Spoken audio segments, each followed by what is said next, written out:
آج ہم فیصلہ کریں. آج لوگ کیا کہتے ہیں؟ جی یہ تو میرے اماں جان کی تمنا تھی، میں نے یوں کیا. یہ میرے ابا کی خواہش تھی، میں نے یوں کیا. میں ماں باپ کی بات پوری کر رہا ہوں. کرنی چاہیے، ماں باپ کی وش کو پورا کریں، نو ایشو. لیکن میں ایک بات کہتا ہوں، رسول اللہ کی وش کوئی وش نہیں ہے، حضور کی چاہت کوئی چاہت نہیں ہے، رسالت مآب کی تمنا کوئی تمنا نہیں ہے. کوئی کام ایسا بھی کرو جس پہ کہہ سکو یا اللہ ہم نے یہ حضور کی تمنا پوری کرنے کے لیے کیا، یا اللہ یہ ہم نے کام حضور پاک صلی اللہ علیہ وسلم کی دعاؤں کی وجہ سے کیا ہے. حضور علیہ الصلوۃ والسلام نے ہم تک آپ کا دین پہنچایا، شریعت پہنچائی اور قرآن پہنچایا، اور اس پر حضور نے اپنی جوانی لگائی. آج ہم کیوں اس پر اپنی جوانی نہ لگائیں؟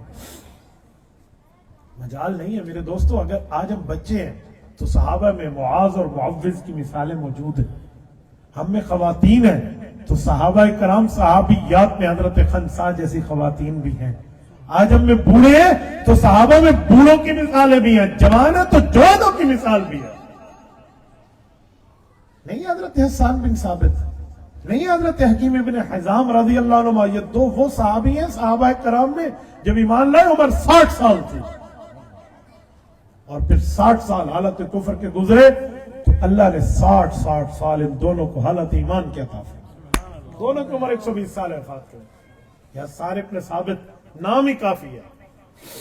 رسول اللہ کے مقابلے میں وہ شعر کہتے تھے مکہ کے کافر. صحیح بخاری میں ہے، جلد نمبر 2 کتاب المغازی پڑھنے لگا ہوں. ایک مرتبہ ایک کافر نے شعر کہا تھا، بہت خطرناک شعر رسول اللہ کے خلاف کہا تھا، اور نبی پاک علیہ السلام تک یہ بات آئی تو حضرت حسان نے عرض کیا کہ یا رسول اللہ، انہوں نے قومیت کی بات کی ہے. وہ قریش مکہ کافر ہیں اور آپ بھی قریش ہیں، لیکن آپ ہمارا ایمان ہے. اگر میں ان کا جواب دیتا ہوں تو آپ کی قومیت متاثر ہوتی ہے، میں کیا کروں؟ اگر آپ مجھے اجازت دیں تو میں اشعار کے اصول کو جانتا ہوں. میں جواب دوں گا کفار قریش کو، کفار مکہ کو، قریش مکہ کو، لیکن آپ کے ذکر کو ایسے آسانی سے نکال لوں گا جیسے آٹے سے بال نکالتے ہیں. تو حضور نے فرمایا اجازت ہے. تو پھر حسان بولے تھے، انہوں نے کہا تھا وَحَانَ عَلَى صِرَاعَةِ بَنِي الْوَيِّنِ حَرِيكُمْ بِالْبُوَيْرَةِ مُسْتَطِيرُ. وہ کہنے لگے ہم نے آج اپنے ایریا کے ارد گرد ایسی آگ لگا دی ہے تم اس ایریا میں انٹری نہیں کر سکو گے. یہ حضور پر اعتراض کرنا چاہ رہے تھے کہ تم مکہ واپس آ نہیں سکتے. تو حسان نے جواب دیا تھا، فرمایا تھا ادام اللہ ذالک من سنیء فحرق فی نواحی السعیر. بہت اچھا کیا، آگ لگائی اپنے گھر کے قریب. ہم آج بھی دعا مانگ رہے ہیں، یہ گھر تمہاری یہ آگ تمہارے گھر اور تمہاری قوم کو جلا کے رکھ دے گی. یہ حسان کا جواب تھا جس نے بجلیاں گرا دی تھی مکہ مکرمہ کے کفار کو. کفار قریش چیخ اٹھے تھے. کن الفاظ میں حسان نے جواب دیا؟ یہ رسول اللہ کے شاعر تھے.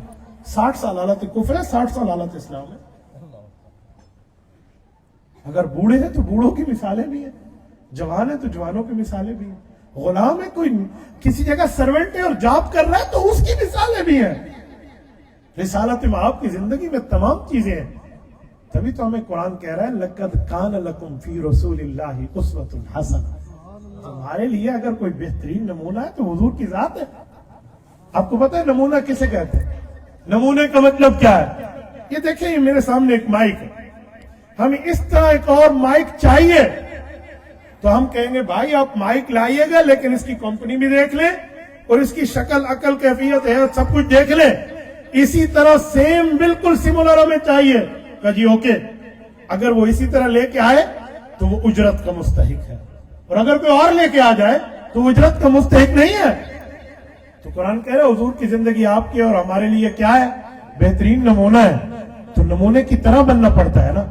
تو قیامت میں فیصلہ کر لیں، اعمال تو وہیں کھلیں گے، لیکن آج سوچ بچار تو کر سکتے ہیں کہ آج تک جتنی لائف ہم نے گزاری، جتنی زندگی گزاری، شب و روز گزارے، بود و باش گزارے، جتنا ہم نے دنیا میں گزارا، کیا میری زندگی اس لائق کہلانے کے قابل ہے کہ یہ حضور پاک کی زندگی کی طرح بن سکتی ہے؟ یہ نمونے پر عمل پیرا ہونے کی بات کر سکتی ہے؟ اگر میں اس میں عیار پر اتر رہا ہوں تو اللہ کا شکر ادا کرے، اور نہیں اتر رہا تو فکر کرے. ہمارے لیے سامنے ہے، بہت آسان ہے ہمارے لیے. اس جواب کو ڈھونڈنا کوئی مشکل نہیں ہے. میرے دوستوں، شریعت پہ عمل کرنا بہت آسان ہے. بہلول نے کہا تھا نا کہ جنت جانا بہت آسان ہے، انہوں نے کہا جی بڑا مشکل ہے، کہا جی کس نے کہا مشکل ہے؟ کہا اللہ نے 2 پاؤں دیے ہیں، ایک پاؤں خواہشات پہ رکھ لو، دوسرا پاؤں جنت جائے، ایک ہی پاؤں خواہشات پہ رکھ لو۔ مجھے آج بھی یاد ہے، میں نے حضرت حاجی عبد الوہاب رحمۃ اللہ علیہ سے رائمنڈ کے ممبر پر ایک جملہ سنا، وہ ارشاد فرما رہے تھے اگر آپ لوگ اس نیت سے دوسرے کو دین کی بات سمجھائیں گے کہ میرے اندر نہیں ہے، اس کے اندر بھی نہیں ہے، اس کو کہہ رہا ہوں تو کہا فرشتوں کی دعاؤں کی وجہ سے اللہ تمہیں بھی اس نیکی کے اندر شامل فرما دے۔ اور میں نے اپنی زندگی میں دیکھا ہے کسی چیز کی بات بندے میں نہ ہونا، دوسرے کو کہنا شروع کر دو نا تو یقین مانے پھر دل ملامت کرتا ہے، پھر ضمیر، یہ جو اندر دل میں جو مفتی ہے نا، یہ سب سے بڑا مفتی یہی ہے، وہ کہتا ہے چاہے اوپر سے جتنا بندے نے چہرے کا ایکسپلینیشن بنائے ہوئے ہو، وہ کہے گا بھائی یہ ٹھیک ہے یہ ٹھیک نہیں ہے، رانگ ہے رائٹ ہے، وہ کہہ دے گا۔ میرے ایک دوست ہے، مجھے کہتے ہیں کہ میری منزل مضبوط نہیں ہے، میں کیا کروں؟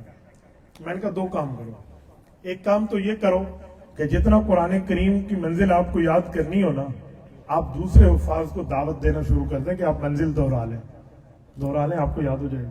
اس نے 4 5 6 بندوں کو کہا تو 7ویں دن مجھے کہتے ہیں مجھے خود شرم آئی تو میں نے خود دہرانا شروع کر دیا۔ ایک تو یہ فائدہ، دوسرا میں نے کہا ایک بات ذہن میں رکھنا، وہ کیا؟ یہ آپ حفاظ بیٹھے، میں آپ سے بھی کہتا ہوں اور باقیوں سے بھی، میرے والد مکرم رحمۃ اللہ علیہ کی مجھے وصیت ہے، میرے والد سے حضرت مدنی، حضرت تھانوی، حضرت کشمیری، قاری محمد طیب قاسمی، ان سب کے خوشہ چینے اور براہ راست ان کی زیارت اور شاگردی ہے۔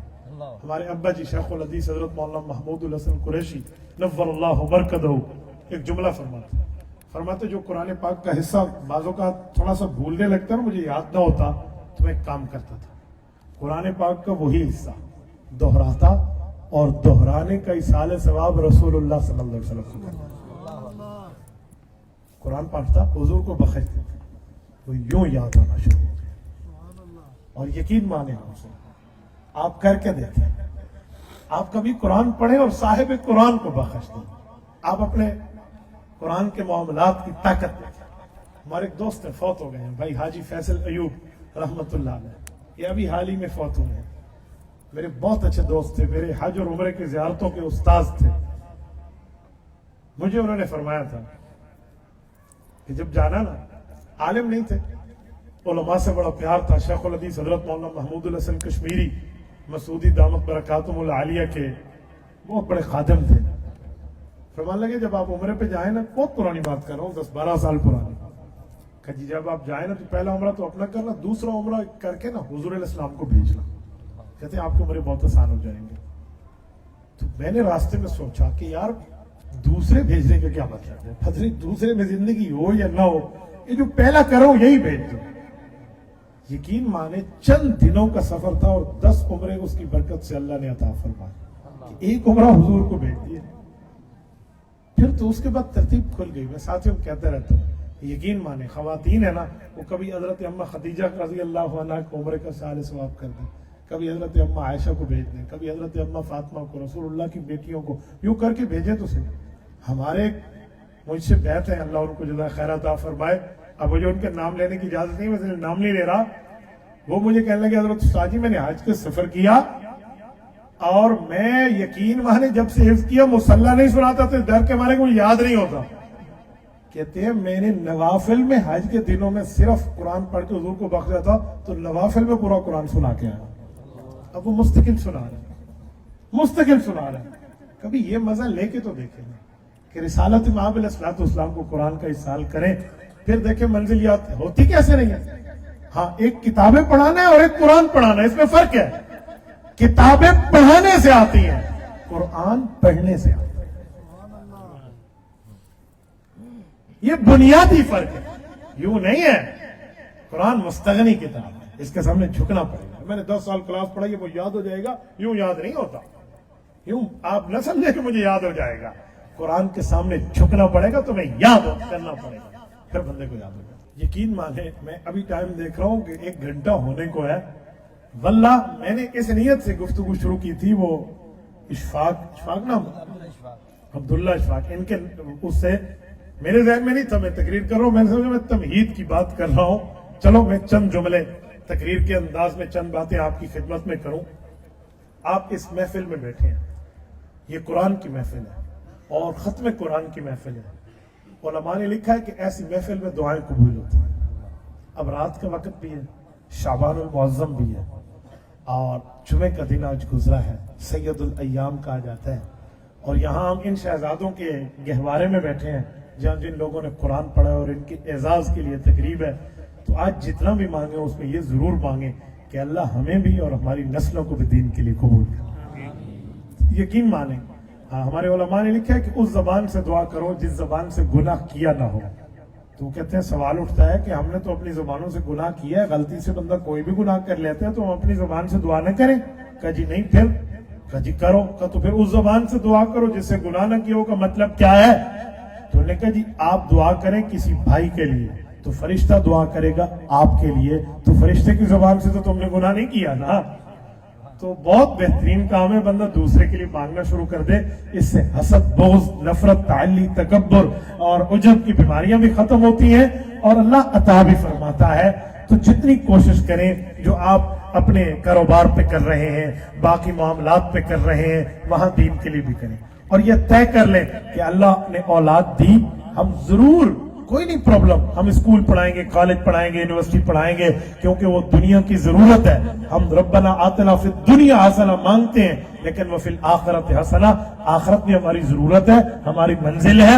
جہاں ڈاکٹر ضرورت ہے کہ ڈاکٹر نہیں ہوگا تو پیشنٹ کا علاج کون کرے گا، جہاں ججز اور وکلا اور ایڈوکیٹ ضرورت ہے کہ وہ نہیں ہوں گے تو لیگل معاملات کی سالونگ کون کرے گا، ڈیسیجن چیمبر میں کون دے گا، تو جہاں انجینئر ضرورت ہے کہ وہ نہیں ہوگا تو آٹوکیٹ کا نظام اور پوری کنسٹرکشن کون کرے گا، اور جہاں ہمیں ججز اور جرنیل اور بیوروکریٹس کی ضرورت ہے کہ وہ نہیں ہوں گے تو نظام سلطنت کیسے چلے گی، تو وہاں ہمیں حافظ بھی ضرورت ہے، وہاں ہماری عالم بھی ضرورت ہے، وہاں مفتی بھی ضرورت ہے، محدث بھی ضرورت ہے، مفسر بھی ضرورت ہے۔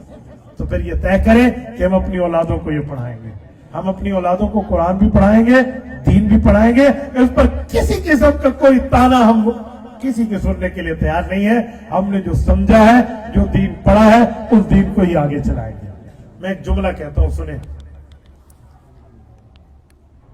اللہ نے پہلے دن سے طے کر لیا ہے، اِنَّا نَحْنُ نَزَّلْنَا الذِّكْرَ وَإِنَّا لَهُ لَحَافِظُونَ، کہ قرآن میں نے اتارا، حفاظت میں کروں گا، یہ طے ہے۔ اور یہ بھی طے ہے کہ کوئی اللہ تعالیٰ نے آسمان سے فرشتے کو نہیں بھیجنا کہ جا قرآن کی حفاظت کر۔ اللہ کن کے ذریعے قرآن کی حفاظت کرے گا؟ بندوں کے ذریعے۔ تو کیوں نہ ایسا خوش قسمت والا ماحول ہو جائے کہ ہماری اولادیں اللہ کی حفاظت والی کام میں آ جائیں۔ اللہ نے جن کے ذریعے حفاظت کرنی ہے ان میں میری اولاد کی زبانیں، میری اولاد کا سینہ آ جائیں، بچیاں بھی پڑھنے والی ہوں، بچے بھی پڑھنے والے ہوں۔ یقین مانے میں اپنے والد صاحب کی فیصلے اور ان کی ترتیب پر رشک کرتا ہوں، یوں نہیں کہ وہ میرے ابا ہیں، اس بنیاد پہ کہ ان کا کردار ہے۔ ہم سے بڑی، ہم پانچوں بھائی چھوٹے ہیں، ہماری 7 بہنیں ہم سے بڑی ہیں، 7 بہنیں، ہم سارے بھائی اپنی بہنوں کے بعد ہیں۔ حضرت مولانا آپ یقین مانیں، میرے ابا نے ساری بیٹیوں کو الحمد کے الف سے والناس کی سین تک قرآن کریم کی تفسیر کا مفسرہ بنایا۔ اللہ نے اتنی بڑی سعادت، میری 3 بہنیں دنیا سے رخصت ہوئی، اللہ ان کی قبر پہ کروڑوں اربوں رحمتیں نازل فرمائے۔ ہماری بڑی ہمشیرہ بیٹھی ہوتی، ایک مرتبہ میرے بھائی بیٹھے اور قرآن کریم سورۃ احزاب کی ایک آیت پر ہم ڈسکشن کر رہے تھے، وَلَا تُطِعِ الْكَافِرِينَ وَالْمُنَافِقِينَ وَدَعْ أَذَاهُمْ وَتَوَكَّلْ عَلَى اللَّهِ وَكَفَى بِاللَّهِ۔ اسی پر وَدَعْ أَذَاهُمْ پر بات آئی کہ اس کا معنی کیسے بنے گا، ان کی تکلیفوں کو چھوڑے کا کیا مطلب ہے، بھلا دے یا چھوڑے یا جانے دیں یا اس کو رفع عمل کے ڈبے میں ڈالیں، یوں ہم ایگزامپل اور مثالوں پر بات کر رہے ہیں۔ دور بیٹھی تھی میری بہن، 8 بچوں کی والدہ ہے اس وقت، وہیں سے میرے بھائی کی غلطی نکالی کہ بھائی جان یوں نہیں ہے، یوں ہے۔ اس کے ہاتھ میں اس وقت روٹی تھی، مجھے رشک آیا اپنے باپ کی محنت پر، دنیا سے چلا گیا، بات تو کر کے گیا، سمجھا تو گیا نا، یوں اپنی اولاد پر بندہ محنت کیوں نہیں کرے، یوں کیوں نہیں کرتا بندہ محنت۔ ایک اور بات کر رہا ہوں، ایک جگہ ہماری بہن کے سسر نے بتایا کہ جی میں نے ایک جگہ بیٹھ کے بات کی کہ آمد عمود ستون کو کہتے ہیں، قرآن میں کس جگہ استعمال ہوا ہے؟ تو میرے والد صاحب کو کہا کہ آپ کی بیٹی اور میری بہو نے کہا بغیر عمد ترونہا، قرآن میں نہیں آتا۔ میرے دوستو، یہ میرے والد کی محنت تو اپنی بیٹیوں پہ، 7 بیٹیاں اس کی، بیٹا بھی پیدا نہیں ہوا لیکن کبھی اس نے دل جھوٹا نہیں کیا کہ میری بیٹیاں میرا بیٹا نہیں ہے، انہیں قرآن کے عالم اور حافظ بنا۔ وہی ہم نے پڑھانا ہے جو پڑھانا۔ حضرت مدنی رحمت اللہ تعالی علیہ سے ملنے قاری محمد طیب قاسمی رحمہ اللہ گئے جیل میں، جب حضرت مدنی جیل میں تھے تو قاری طیب قاسمی رحمہ اللہ فرماتے، میں نے حضرت مدنی سے پوچھا کہ حضرت باہر تو بخاری پڑھاتے تھے، صحیح بخاری شریف کا درس ہوتا تھا، آپ جیل میں ہیں، انگریز کی جیل میں ہیں، ٹھیک ہے ثواب کا کام ہے، دین کے لیے آپ گئے ہیں، یہاں کیا مصروفیت ہے؟ تو حضرت نے کہا میں تعلیم الاسلام پڑھا رہا ہوں، نماز، کلمہ، ایمان مفصل، ایمان مجمل، اس کی درستگی کروا رہا ہوں قیدیوں۔ تو کہتے ہیں میں نے دل چھوٹا کرتے ہوئے پریشان ہوا اور چپ ہوا۔ تو انہوں نے کہا کیا ہوا محمد طیب؟ کہ جی میں نے سوچا کہ حضرت آپ تو بخاری، مسلم، ابو داؤد سے بڑی بڑی کتابیں، اور اب آپ یہ بالکل یوں پڑھا رہے ہیں۔ تو کہتے ہیں حضرت نے دل چھوٹا نہیں کیا، بڑے کھلے ہوئے چہرے سے مجھے کہا محمد طیب کیا ہو گیا؟ باہر بخاری پڑھنے والے تھے انہیں وہ پڑھا رہا ہوں، یہاں یہ سیکھنے والے نے یہ دین سے ایسا سکھا رہا ہوں۔ یوں دین کی تعلیم پر وہ خوش لوگ تھے، یوں خوش لوگ تھے۔ تو جہاں ضرورت ہو وہ بندہ پڑھائے، وہ کام کرائے، وہ پورا معاملہ چلائے۔ تو میرے دوستو اپنی اولاد کو سمجھائے، اور اس پر بھی میں ایک ٹیکٹ اور ایک گر کی بات سنا دوں۔ یوں نہ کہیں اپنی اولاد کو بیٹا حافظ بن جا، عالم بن جا، کبھی بھی آپ کے بچے یوں کہنا آپ کا نہیں مانیں گے۔ وہ کہیں گے ابا تو عالم ہے نہیں مجھے کہہ رہا، تو حافظ ہے نہیں مجھے کہہ رہا، وہ ریزسٹ کریں گے۔ تو ان کو کہنے کا بہت آسان اور ایزی طریقہ دے رہا ہوں، بالکل ایزی، بہت آسان۔ ڈائریکٹ نہ کہیں، انڈائریکٹ کہیں۔ ہمارے یہاں مثال چلتی ہے کہنا بیٹی کو اور سنانا، یہ سارے کو یاد ہے، ٹھیک ہے نا؟ کہنا بیٹی کو اور سنانا بہو کو، چلتی ہے نا؟ یہ مثال ہے۔ آپ جائیں اپنے بیٹے اور بیٹی کو عالم بنانے کی نیت سے، ان کے سامنے اپنی بیوی سے بات کریں، انہیں نہ کہیں۔ میں یہاں کی مثال دوں، بھئی آج ہم گئے مولانا عثمان صاحب کی کلاس کے بچوں کو دیکھا، بہترین محجبین، دل نشین، حسین طرح پہ انہوں نے قرآن پڑھا، کمال کا مزہ آ گیا۔